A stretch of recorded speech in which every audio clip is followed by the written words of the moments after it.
have more offensive touchdowns than incomplete passes over the last 6 games. Jared Goff's going at an 82.8% clip, the best ever over a 6-pack of games. Detroit and Houston, the Houston defense, both ranked top 5 in completion percentage, yards per attempt, and yards per play. Remember, the Texans held Josh Allen to 9 for 30 passing in Week 5. So Lions-Texans, if this were European football, they'd call it the Dan Orlovsky Derby. No one better to break it down than Dan and RC.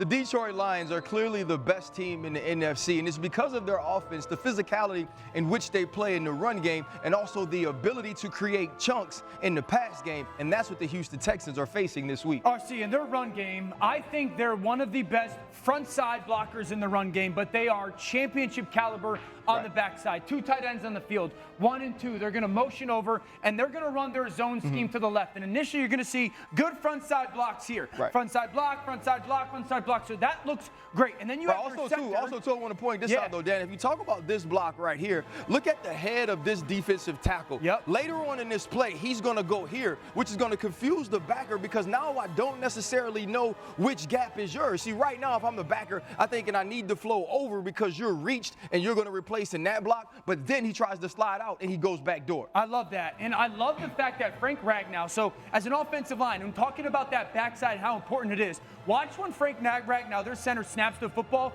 and he's part of that front side and backside block. You see that punch right there? He is going to that backer, but also punching to that backside defensive tackle to help this guard, what we call capture that backside block.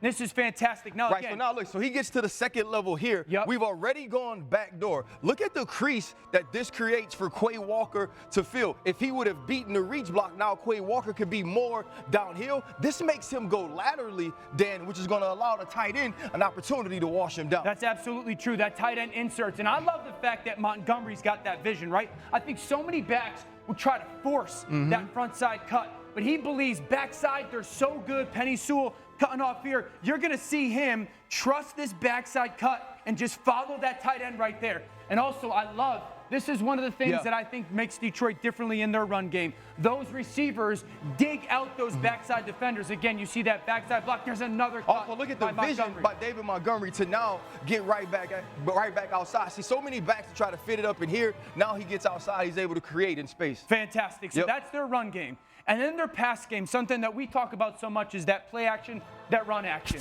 And I say, well, they're just going to run the dagger concept. So what is the dagger concept? I feel Detroit runs this 8-10 times a game. The dagger concept in its original form is you have an in route from somewhere and then a shallow cross from one somewhere. And I think they do such a fantastic job of getting this I want you to pay attention to when you get the dagger route. Here's the part that creates a little issue for the defense. We're going to get Laporta that's going to run through the defense. So what you do is you stretch an underneath defender, which often opens up holes. And up top, they're making a decision of whether or not they're going to cut this backside back, wide receiver, or push across the field. That's fantastic. So, like, I'm watching, you're saying Laporta's running through. This defender has to run through. Exactly. And I love the fact that, and you mentioned this before, that we start as a bunch, right? And as an offense, I'm starting as a bunch.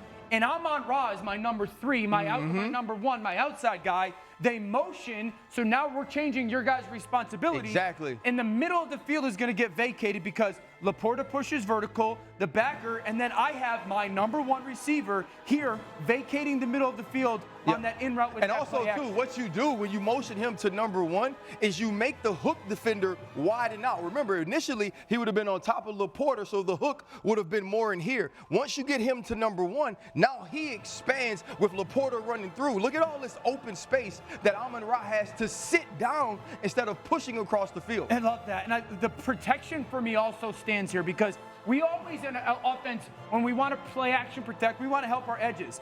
The Lions have receivers that are part of their protection as well.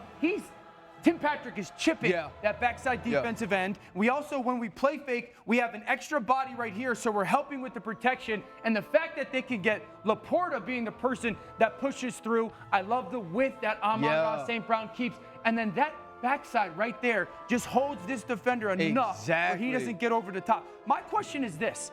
Why is it so hard? You guys know it's defense. So the big thing, right, it's about communication. It's about, one, understanding how we're going to play Patrick, whether or not we're going to cut him or we're going to push. And then once he goes across, you either have to get this guy to move here to force to this hook and allow this cloud defender to close, or we have to be savvy enough at the safety position to know that Quay Walker is running here, and based on film study, understanding tips and tendencies, anticipation, try to push here, but that's such a long way to go in order to make that play based on the way that they start formationally and motion out of it. Fantastic job by that Detroit Lions offense. I think it's one of the reasons why they're so difficult to defend. Oh, and by the way, my jeweler made you a DO pin.